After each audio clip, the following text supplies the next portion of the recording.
people like Gary Ulickney, Sue-Ann Sisto, Doug Katz, and many others, they're just such a special part of ACRM. And there are so many people like them who want to mentor younger or less experienced researchers or clinicians who want to develop in rehab medicine, whether they're physical therapists, speech therapists, researchers, engineers. They're there to help us. And that to me is one of the most meaningful things about ACRM.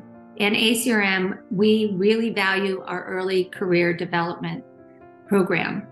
And I really value being able to work with young researchers or clinicians or engineers who want to be part of rehab medicine and may not really know how to be part of rehab medicine. I love to help bring them into our different groups. If I know somebody's very interested in something in particular, I love to embrace that and help them find their community group, help them find their colleagues who are working on similar things, who might have similar passions, definitely have the same mission, and help them develop. It was really exciting when, during my presidency, I really wanted to start the leadership development initiative. So it's really a wonderful opportunity to help others develop so that we can continue for the next 100 years in ACRM to have an influence on rehab medicine so that we can provide the best care to our patients and that there's knowledge and support for the value of what we can do with rehab medicine. I started in ACRM shortly after I finished my doctoral training in neuroscience, and I really was wondering where I fit in now as a physical therapist and a researcher.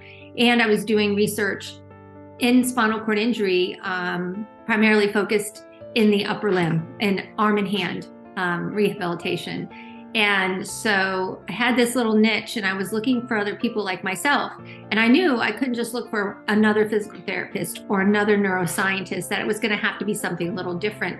And in talking with Gary Ulickney, who was my CEO at Shepherd Center at the time and my boss, he suggested that I come to ACRM, that it sounded like I needed an interdisciplinary group that was comprised of both clinicians and researchers. He mentioned there was a new spinal cord injury group forming. He thought I'd be great to be on the program committee. He really encouraged me to work with Sue-Ann Sisto to develop the SCI-ISIG.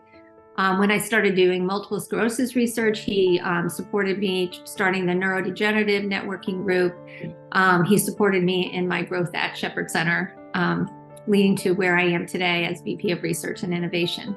So he's had a huge impact on my life. And he, like others at ACRM, are what helped me develop a fulfilling career in rehab medicine. Joe and I had a conversation, and I think probably an argument right away about something in brain injury. And that introduction, meeting other colleagues like John White and others, really changed my career. It led to lifelong collaborations, lifelong contributions, participation in research, publications, and areas of interest and contribution that I've been able to make throughout my career. Angela was tremendous. She was a great mentor. Unlike some of my colleagues that joined ACRM because their mentors were leaders and part of ACRM, I joined ACRM on my own. I was encouraged to join ACRM by a couple of colleagues, like David Strauss, the late David Strauss. We were working on a project together. And Mark Ashley, who is actually doing a leadership course this year. I was encouraged and I was brought to ACRM by their encouragement.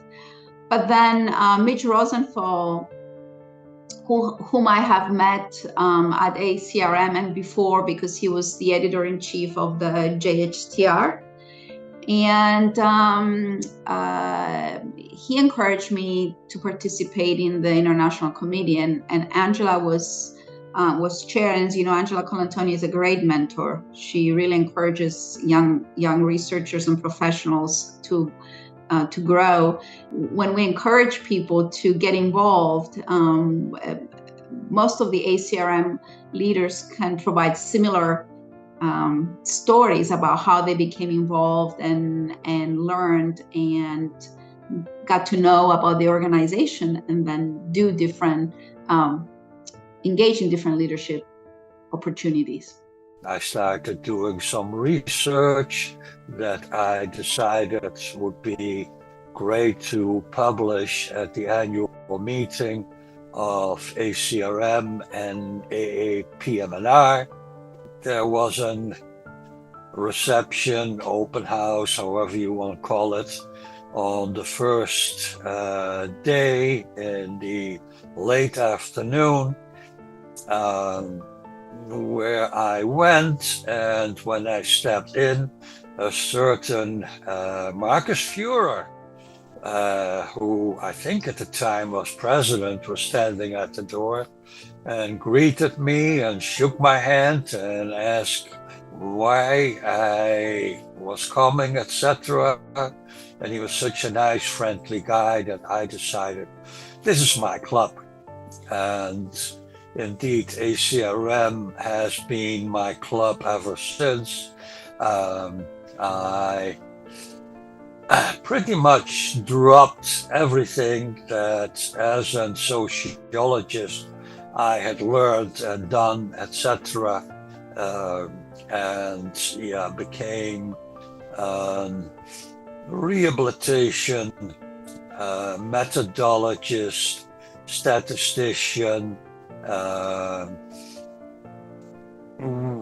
co-researcher with OTs and PTs and rehab nurses and physiatrists, you have it. And 40 years later, it still has my interest.